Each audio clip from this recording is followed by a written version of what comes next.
Welcome. Thank you for all those who have joined. Welcome to High Group's webinar on public sector decarbonisation, a roadmap that works. I just want to say before I get into the meeting, into the webinar, into the agenda of this session, that please, we want this to be a collaborative session. So as we go through the conversation, please enter any topics or questions that you have into the chat as we go. Myself and my colleague Laura will try and answer any questions that are really pinpoint and that we think are wants to answer as we go. But if we can't answer them during that specific topic, there is a Q&A right at the end of the session, and we will probably round up everything and answer all the questions we can of the day. So please feel free to answer any questions during the whole conversation into the meeting chat. So speaking of which, let me introduce myself and Laura. So my name is Charlie Davies. I'm the Business Development Manager of High Group. I'm a certified project manager, and I have worked on previous projects with High Group way back when it was Hillside and in Infinitas Design as two separate companies, with the likes of GC0 projects, Petrock College that we were working on at the moment and commissioning, and a recently commissioned Mid-Kent College. I would like to, I come from a more customer and strategic point of view, onboarding clients and ensuring they're knowledgeable of the journey that High Group takes them through. I would love to introduce as well Laura Bishop, who is the High Group co-founder and director of engineering and low carbon technologies. Laura has an extensive career in renewable technologies, particularly heat pumps, as she is the director of the Heat Pump Association UK. She will be delivering on this conversation the more technical aspects of how we go about the design and monitoring, reporting, verification through our stages. So who are High Group? High Group is initially, like as I discussed before, used to be Hillside Environmental Services and Infinitas Design before merging to become one entity. We like to set ourselves as decarbonisation partners. So whether you're right at the early stages of developing your ambitions to decarbonise or commissioning a retrofit project, for instance, we like to sit ourselves through that whole entire journey. We have decades of experience and a very successful proven track record of delivering award-winning projects. We are a one-stop shop of integrated design, installation and ongoing support. And we really focus on delivering projects that revolve around environmental, technology and economic values, which then hopefully will deliver fundable, cost-effective and scalable solutions. As said there, we are our promise where we try to deliver, we're always providing the right solutions. It's very important to note that as a company, we are technology agnostic. So we do not have a single solution that will fit one shop will fit all. We really assess and go into detail about projects that will be value to the client and deliver long-term success on a client, whatever the technology or design that needs to be implemented at that site or estate. So what will we be covering today? So we're looking at, from probably your perspective, your project objectives. What's your targets? What's your ambitions? We'll dive into a little bit about the challenges that you might face of why you're not getting the successes or reaching your ambitions. We'll then lay out the roadmap, our roadmap to success that has been tried and tried, tested again, and that we have refined now to suit all clients across the board. Laura will then give a presentation on monitoring, reporting and verification and the importance of that matter. And then we'll do a summary of the practical steps that you can take today. And then, as I said at the start of the presentation, any questions that we don't get to answer during the conversation, we'll round up and answer any that you have. So project objectives. So this is more speaking from you as a client and the experience that we have when we're talking to clients. Now, if you feel welcome, any project objectives that you sort of feel are important that you as a company or an organization want to achieve, then please pop them in the chat. But on a general terms, most organisations are looking for tangible and energy and carbon savings, fundable and compliant projects, measurable and credible outcomes, and long-term operational clarity. So as I said, a lot of it is kind of the same ambitions, but at the same time, I know every single client is different, and it might be different because of the stage of the journey that you're on or the complexity of an estate that you manage.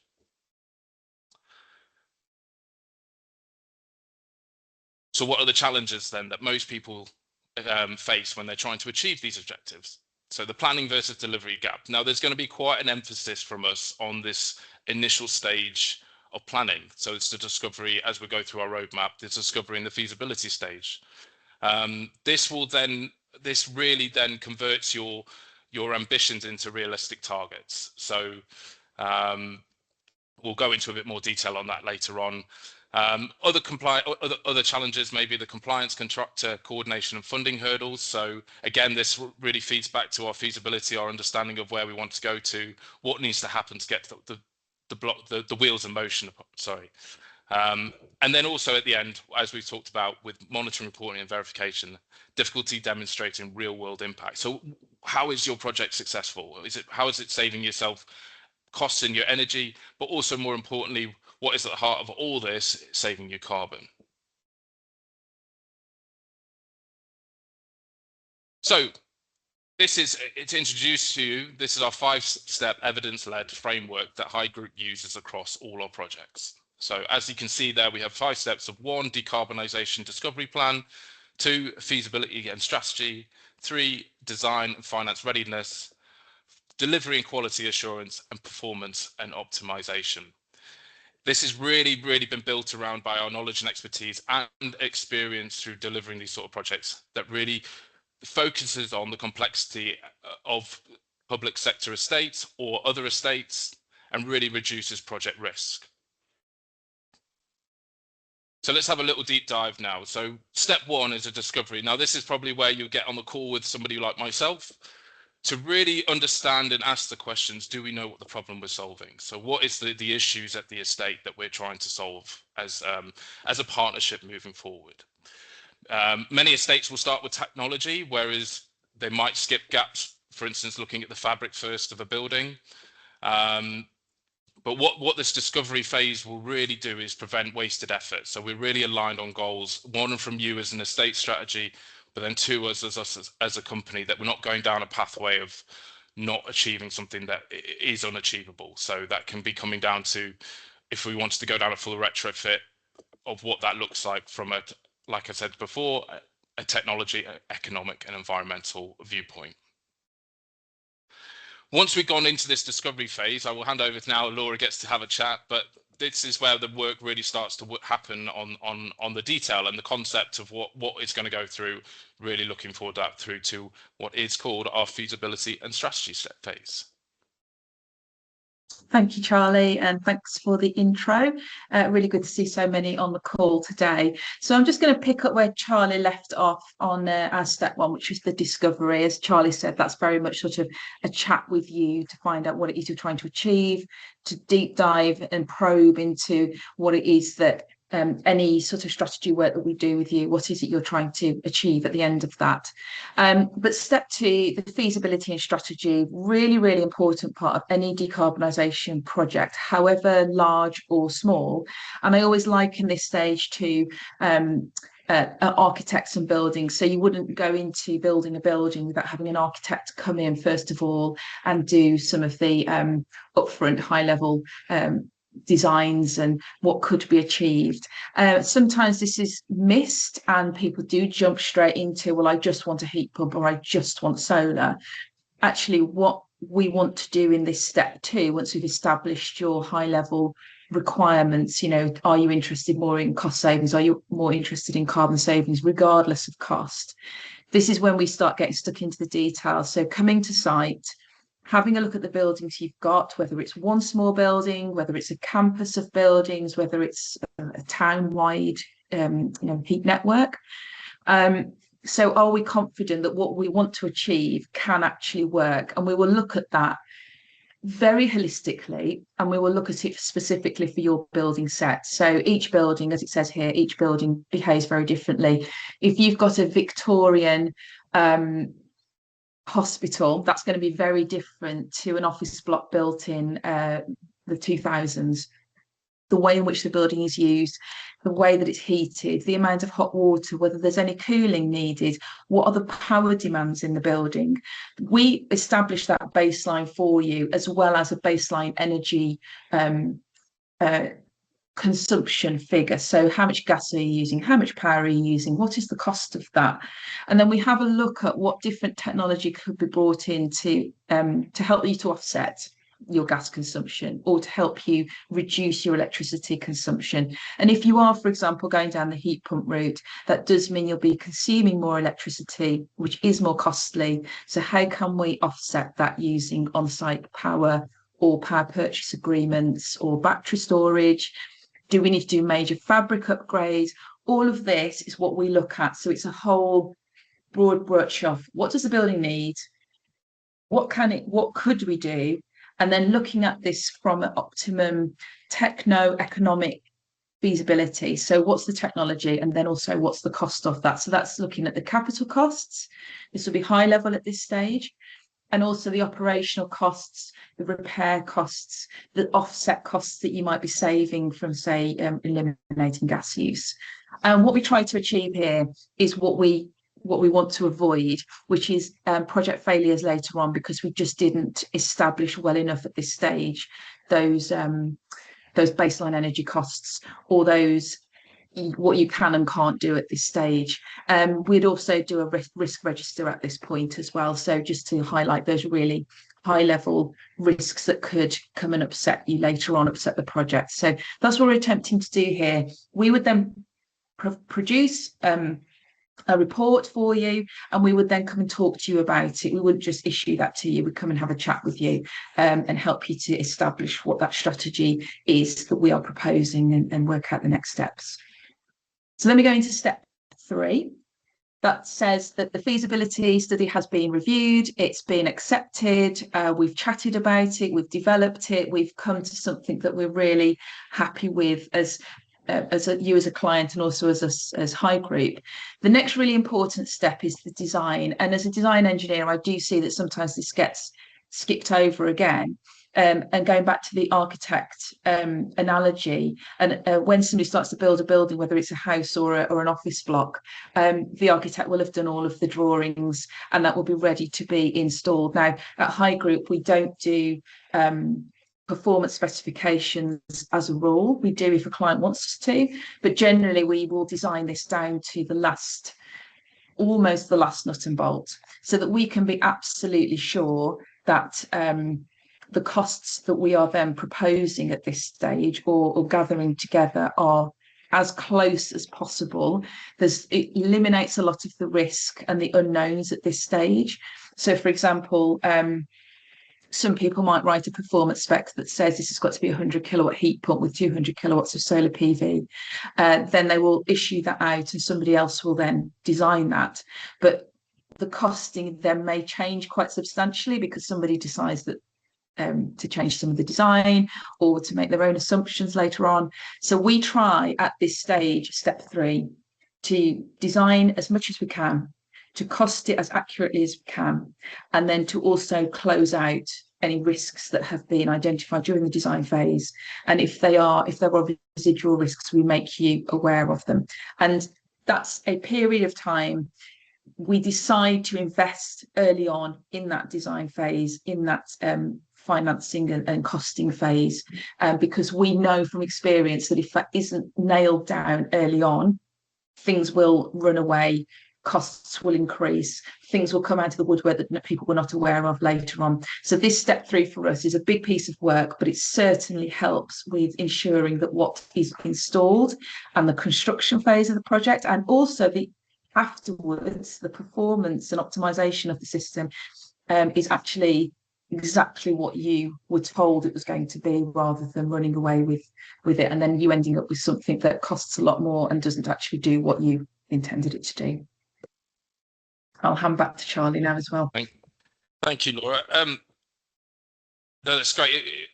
This next stage is obviously the delivery and quality assurance. So once we've got the designs all finished and we've got the funding available to go ahead, where we sit as a partner during this is to ensure that's quality assurance. So just to back up Laura's points there, that obviously the detail that we are putting in right from stage 1 through to 3, in that we are very super detailed to get everything completely right to move forward through, it has that essence of quality to it.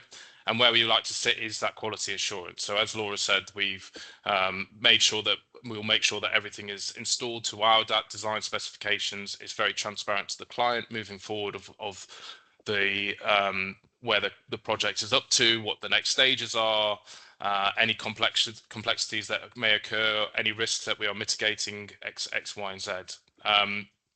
During this quality assurance and delivery model as well, is that we understand that estates, public sector or not, have operations to think about as well.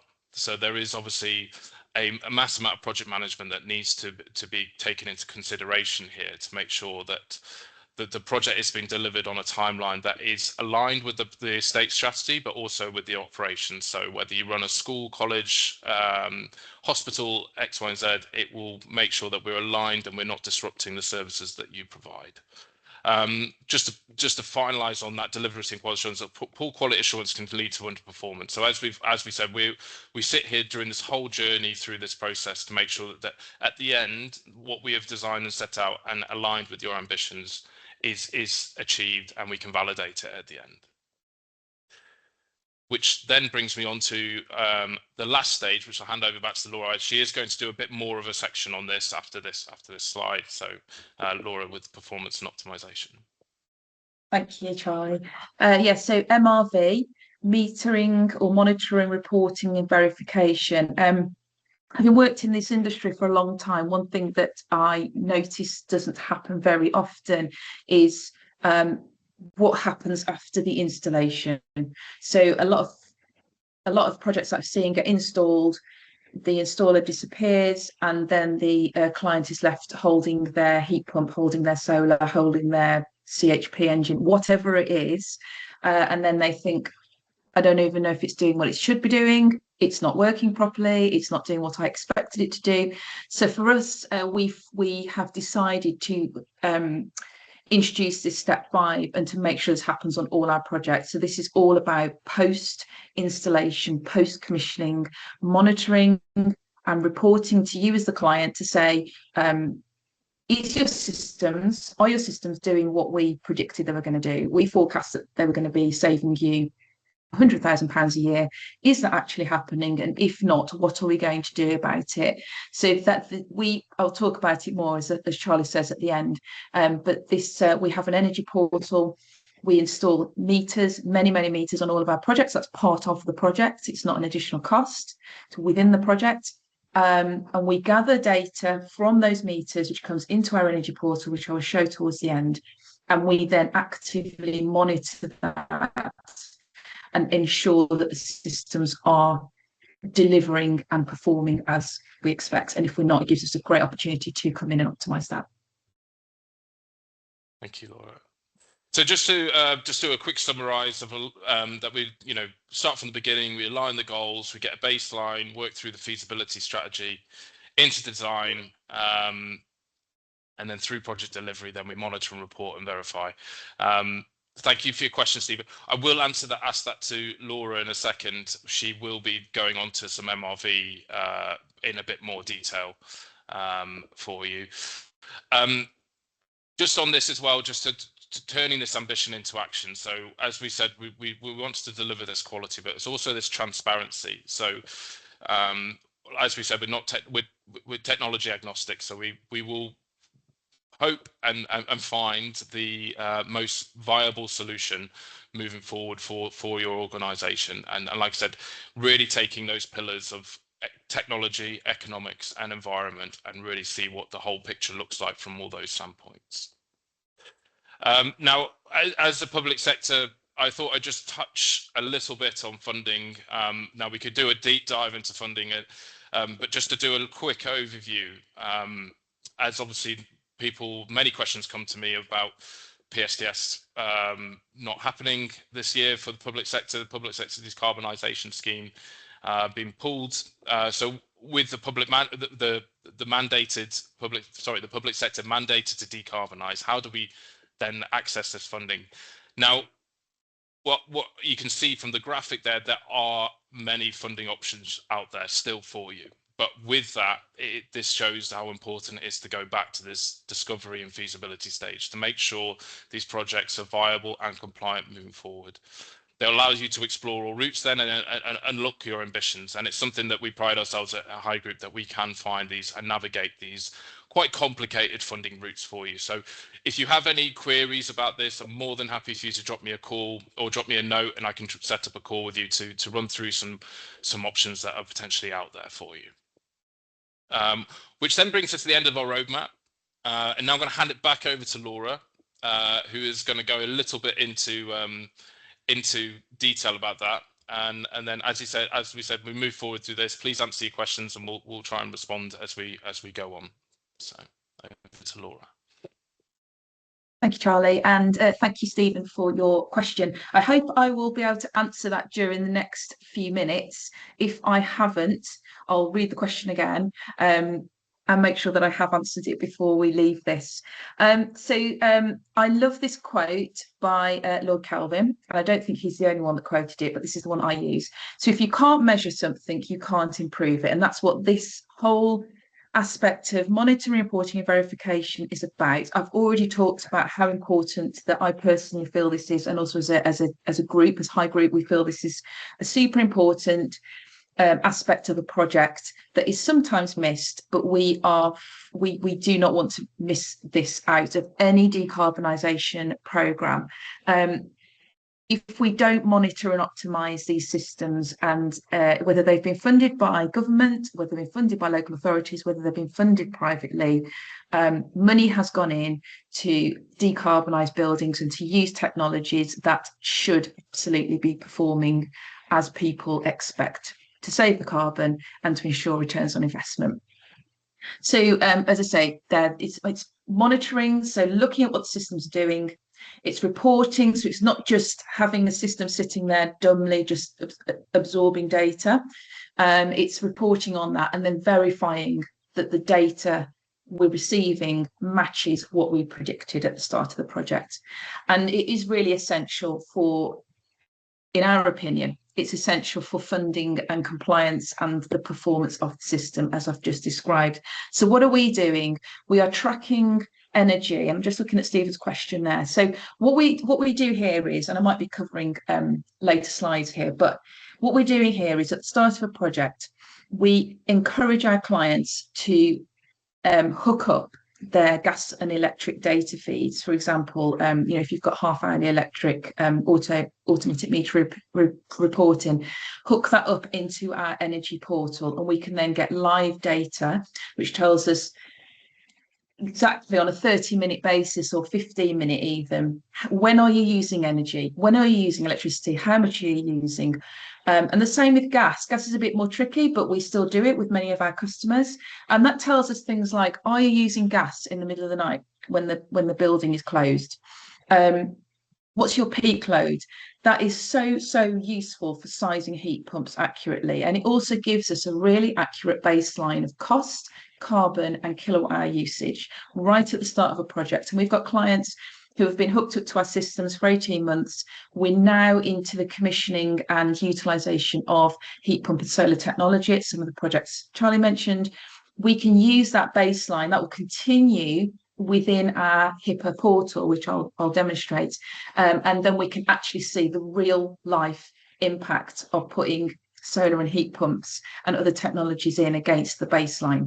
And then we will verify that and we report on it. So monthly reports go out to our clients, which show things like your gas consumption was this, it is now this. And we predicted it would be this, and it either is or it isn't. And if it isn't, then we've got that ability to analyse why and then optimise it.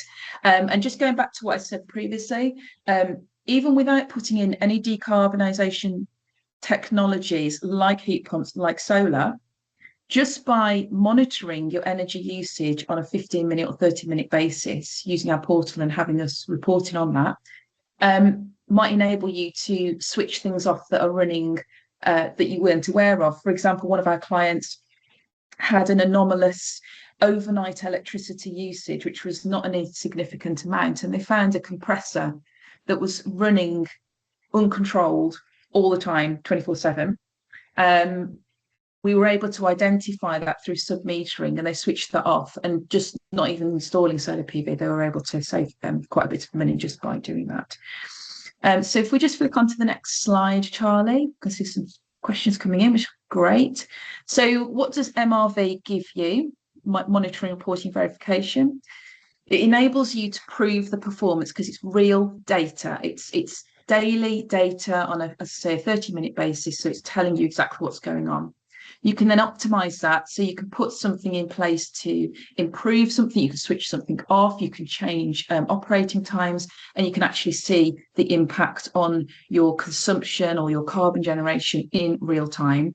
And it also enables you to validate that what you thought you were getting is what you're getting, which is missing. If you don't have the data, it's very difficult to validate that. Next slide, please, Charlie. Okay, so just introducing HIPAA, which stands for Hillside Infinitas Performance Analysis. We did put the E in there, but at the moment it doesn't quite work with the HIPAA, so we do call it HIPAA, and it does exactly what it says on the tin there, providing the complete energy monitoring, management and optimization solution. So it's an online portal which clients have access to. You will be able to see your own data in there, and we are also monitoring that actively and reporting on that, as I've said, on a monthly basis. Can you just flick forward? Yeah, I'm going to do a demo in a second. I just wondered what was coming up there. So how does it work for you? As I've said previously, you don't have to have had heat pumps and solar installed in order to take advantage of this.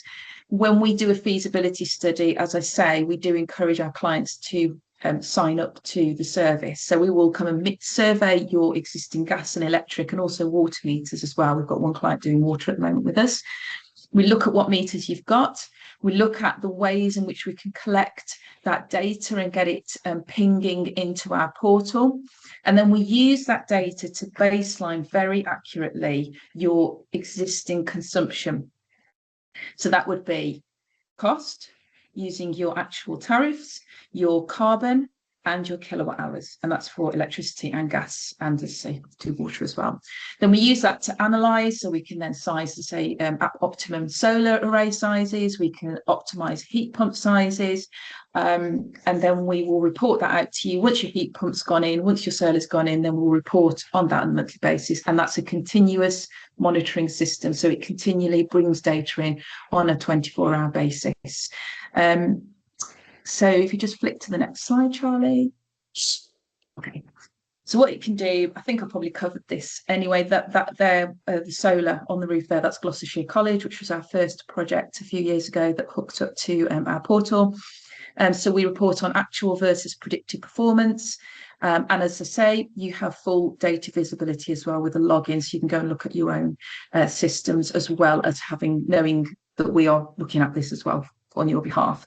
So I'm just going to share my screen and give you a very, very quick demo, and then I shall have a look at the questions in there.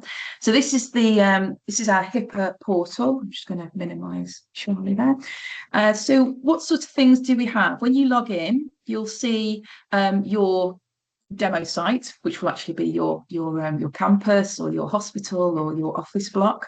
And underneath there, you can see lots of different meters. So when I touched on this earlier, actually. So if we look at something like a heat pump, we would put a heat meter on the heat generated by the heat pump, and we'd put an electric meter on the electricity consumed by the heat pump. If you had a heat network, we'd also put heat meters on each of the buildings where the heat network is terminating. If anybody on here is in heat network world, we've got the heat network technical assurance scheme launching hopefully next year. That really gets into the details of metering on heat networks, which is exactly what should be happening for good efficiency and optimization. This portal would take data from all of those different meters and display it. So if we look down on the left hand side here, we've got some battery, sucking solar in and pushing it back to the building.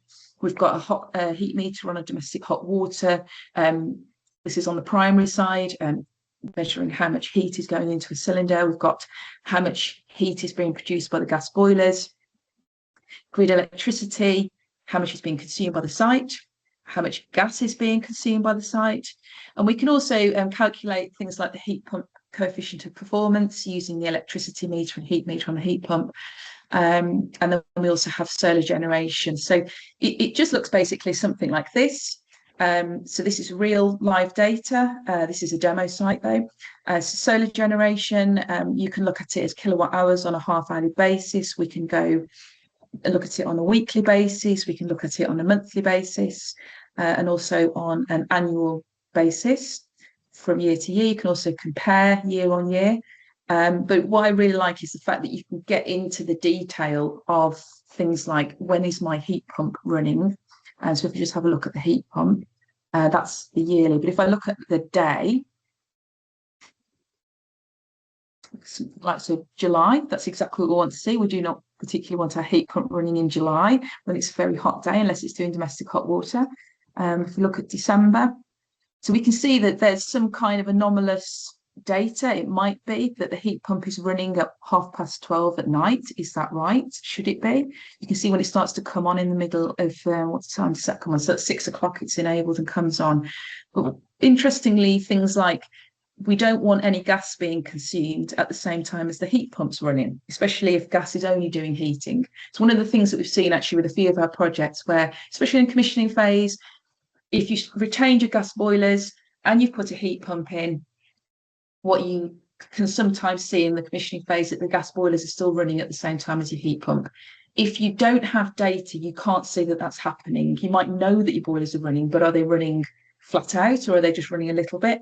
This gives you all that data in great detail. And I could do a whole webinar just on HIPAA, which I'm not going to do. So that's just a little flavour of what can be done. COP, we can measure that. If we have a look at a month in December, we can see that actually our heat pump is not doing too badly. COP of 3.1, COP of 4.1. This is the sort of thing that we should be measuring, because if the COP, the coefficient performance and efficiency of your heat pump, is low, you are going to be spending an awful lot on your electricity bill. So that's why we're keeping on that. So I'm going to stop sharing now. I'm going to hand back over to Charlie. As I say, there is a lot going on in HIPAA. Actually, sorry, just before I hand back to you, Charlie, I just want to have a look at the questions here. So if I go back to Stephen's question, what data sets and benchmarking standards are used to ensure robust and accurate design? I'm not sure if I've answered your question, but baselining your consumption as it currently is where we start. So half-hourly gas and electric to baseline how you're using things. And then later on, we start to introduce our new heat meters, our electric meters, our solar meters. You can see that we're gathering that on a real-time basis, which every 24 hours we get an upload. And then we can monitor everything from solar generation and how that's impacting your electricity consumption from before, pre-project. So that's what we're doing there. And I hope, and it's validated basically. The way that we validate that is we also have access into a client's BMS, or we could have a look at the solar inverter portal and just check that the data is correct, so that we know that what we're seeing in HIPAA is real, it's the truth, it's not being corrupted within the system. So, amazing. So thank you. Yeah. Thank you, Laura. There we go. Just as a lot of people will look at from an energy point of view, does the HIPAA as well allow people to view it from a financial standpoint as well? So data reporting on any side of that, or is it more feeding that this is your energy consumptions, we optimize that, we can show that it's lowering, which then thus reduces your energy? Yeah, I mean, on the portal, you can flick between carbon, cost, and kilowatt hours. So straight away, you could compare, say, 2024 January electricity consumption pre-solar in a cost way versus January 2025 solar, when you have installed solar, and you should be able to compare and see that your costs have actually reduced. The question is, are they in line with what you expected back from feasibility and design stage? This is where High Group then come in and do the active reporting, because when we report, we say we predicted you would save £50,000 this year. You've actually saved £40,000 this year. And then we'll also look into the reasons for that. Is it because an inverter's gone down? Is it because it was actually less sunny this year? Or is it because another reason? Yeah. But that enables you to go and look at the reasons behind that and fix it and optimize it. Amazing. Great. Thank you so much, Laura. I'll just jump back to a bit further ahead on the presentation. So just as a summary, and we'll get back to some of these questions now from Ben and Andrew Todd. Thank you for sending those through. And so as a whole summary of everything that we've kind of gone through, we need to obviously align on organizational goals with realistic outcomes, establish those baselines and establish that strategy moving forward. Through our feasibility, we build out options, looking at the technology and the economics of it, providing a commercially viable solution for an estate or building, deliver the detailed design and installation for excellent outcomes, and apply MRV to validate impact and build trust, and show where we're going from that. So thank you very much for listening in on all that. I know it's probably quite a lot of stuff, but if we can work through some of the questions now. So, but if anyone else has any more questions, please go ahead. So Laura, we could probably start with Ben Atkinson. Wanting to understand more in a bit more detail High Group's role in these projects. So where we sit on a project. I presume, Ben, it's when a project's being delivered. So we got to the detailed design bit, we're funding ready, we're ready to deliver. Where does High Group purpose and role sit within that? So the easiest way to say that, Ben, is we do not install. So High Group don't have installers. If we look at the way that we've worked with clients in the past, is we'll support through the discovery, feasibility, full detailed design and specifications and drawings. Then we will work with the client to go out to tender. We can recommend contractors, you can use your own contractors, or you can just go out for open tender. Once the contractor is appointed, they take on principal designer role, which used to be the old principal CDM role, but we then become like the client engineer. So we will sit with you as the client to make sure that what the principal contractor is doing is actually what the design is that we intended. So if you look at, say, for example, Mid-Kent College, we've been working with them for 2 years. They appointed a principal contractor who's taken on principal design role, but we sit between the client who has appointed the principal contractor, and we regularly meet with them, and we make sure that what is being installed is what we said was going to be installed. So then we would step back in at witness testing at the back end, the old Reba 7, current Reba 7, and carry on the performance optimization and the MRV afterwards. So I hope that explains, but please do jot down if there's any other questions on that. Next question is from Andrew Todd. Do you see the end of PSDS leading to new financing models for public sector decarbonisation, and what might they look like? Any ideas on this, Laura? Yeah.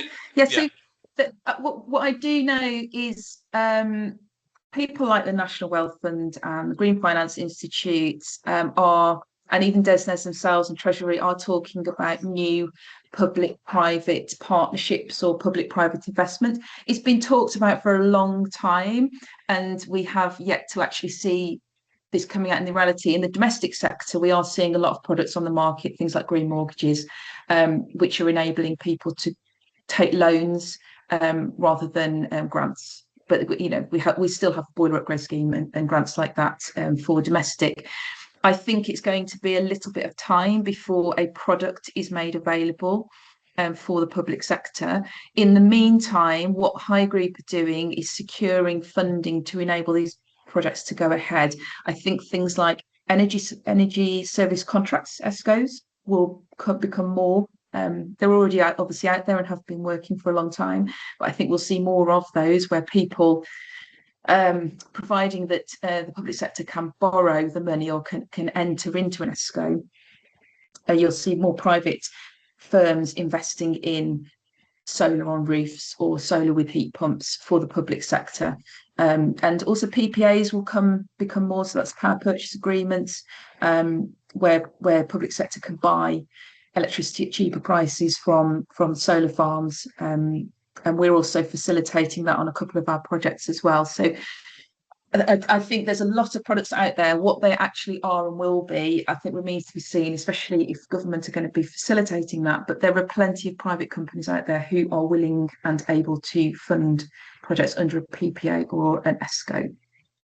Do you think then, Laura, with the change in the financial and the funding before, obviously with the Salix grant funding, there was more implication to go down the full energy retrofit in one go.